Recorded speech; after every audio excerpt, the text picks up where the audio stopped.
Hello everyone, Mr. B coming at you with the Conflicts in Southwest Asia Quiz Study Guide review. So before we begin, I want to give you a quick note. The unit on Southwest Asia, this new unit, Unit 8, is not in the physical textbook. So all of Unit 8 are all right here, not in the book. That big purple book that they sent you in the mail, the big purple social studies book, this unit's not in it. So for this unit, you're going to have to use the online resources, the links that are built into Connexus in every lesson, the digital textbook, the little world geography link in all of your Connexus lessons. You're going to have to use those online resources because, again, this unit is not in the book. So let's get to the study guide. This is going to be a quick study guide. It only has 7 questions, so it should be a very short video. First, we're going to start at the message board, though, and we're going to have to open the study guide. So we'll go to the message board, we're going to go to the study guide page right here, and then we will go to the Conflicts in Southwest Asia study guide. You'll see I have the other 2 study guides if you want to kind of work ahead or you want to sample what we're going to be doing in the coming weeks. They're here. But for now, we're just going to be going on to the Conflicts in Southwest Asia study guide right here. So once you open the study guide, of course, this is my copy. You'll have to make a copy for yourself. If you'd like a Google Docs, if you have Gmail, you can go to File, Make a Copy. I would suggest, highlighting this little copy of part right here, maybe putting your name in there, something like that. Hit OK. When you hit OK, it'll open the study guide in a new window. This will be your copy of the study guide that will save to your Google Drive. So again, if you have Google, if you have Gmail, and you want a Google Docs version of the study guide file, make a copy, hit OK. If you prefer Microsoft Word, or maybe you want a PDF, you can go to File, Download Microsoft Word. When you hit that button, it will download the study guide in that file format. It'll be saved to your computer. You can open the document, you can type in it, you can save it just like you would any Microsoft Word document. So again, if you want Microsoft Word or maybe PDF, you can go to File, Download Microsoft Word, and then PDFs right here if you prefer that. But I don't think anybody really wants that one, but Microsoft Word right there. All right, so there you go. Give everybody a second to make a copy and we'll get started. All right, so hopefully you got a copy by now. Again, there's only 7 questions, so this will be relatively quick video. We'll get through these pretty fast. So, question number 1: how is Turkey's economy different from other nations in Southwest Asia? Turkey's economy is very diverse. There's a lot of things that contribute to the economy of Turkey. Whereas if you look at some of the other countries in the Middle East, particularly like Saudi Arabia, the vast majority of their economy it's just oil money. Right? That's pretty much the only natural resource they have. It's really the only thing they export. That's how they make all their money is oil. With Turkey, Turkey's different. Turkey has a lot of different things that are contributing to their economy. Textiles, agriculture, a lot of different stuff. So Turkey is a very diverse economy. Question number 2. Match the branch of Islam with the correct characteristics. So we've got the characteristics here, we've got the branches here. We have Shia, Sunni, and then both of them, right? So what do they have in common? Sunni and Shia are the 2 big main branches of Islam. Sunni Muslims are the vast, overwhelming majority of Muslims. Most of the Muslims in the world are Sunni Muslims, and then Shia Muslims are the very small minority of Muslims, right? And they're very similar, but they do have some different beliefs, right? There are differences. So let's look at the characteristics. So the first thing, what do they share of these characteristics? Well, they share that they both follow the 5 pillars of Islam. 5 pillars of Islam, something that both Sunnis and Shias share. They both believe in that. The Sunni Muslims are mostly tolerant of modern culture, while the Shia Muslims live mostly in Iran, Iraq, and Lebanon. So Iran, Iraq, and Lebanon are the Shia countries. Question number 3. In recent years, and when I say recent years, we're talking about the last 20 years, 15, 20 years. In recent years, the terrorist group ISIS has been active in which country? ISIS was active in Iraq, Syria, and Yemen. So ISIS is, they're still kind of around. You hear about it every once in a while, but they're not really the major player like they were around, 10 years or so ago. Around 10 years ago, 2015-ish, they were,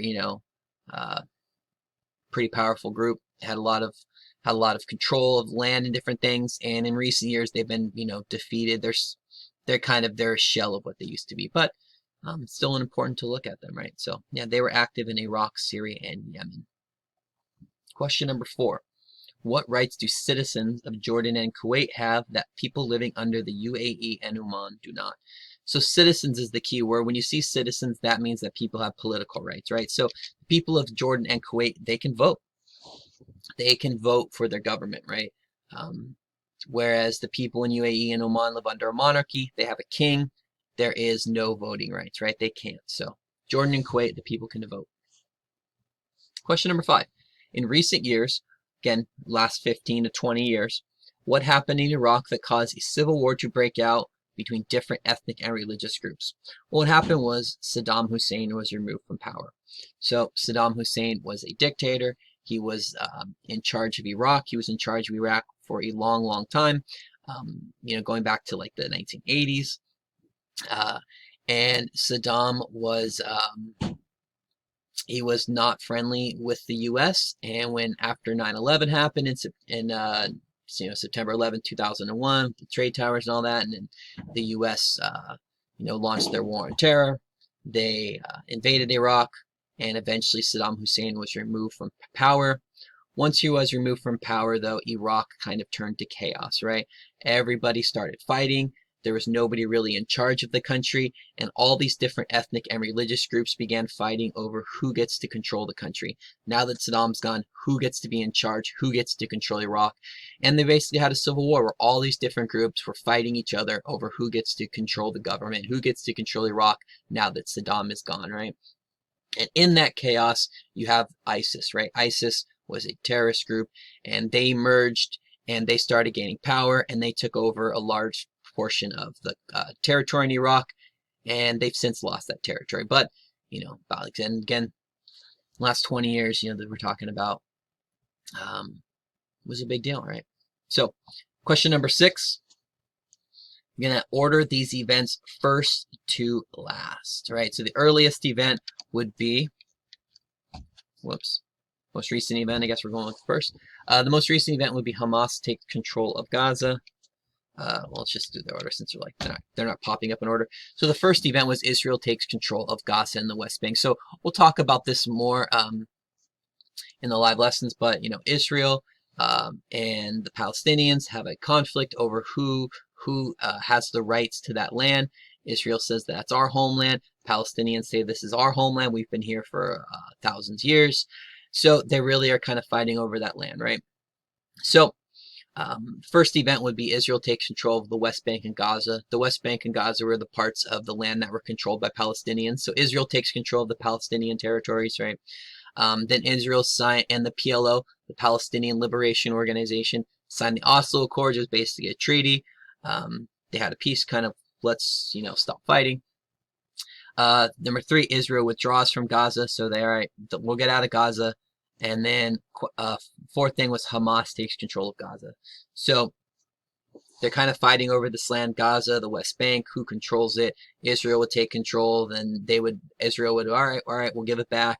Then Hamas would take control, then Israel take control. It goes back and forth, and it's still going on to this day. Question number 7. What factors led to Yemen becoming a failed state? So Yemen is in a humanitarian crisis till this day.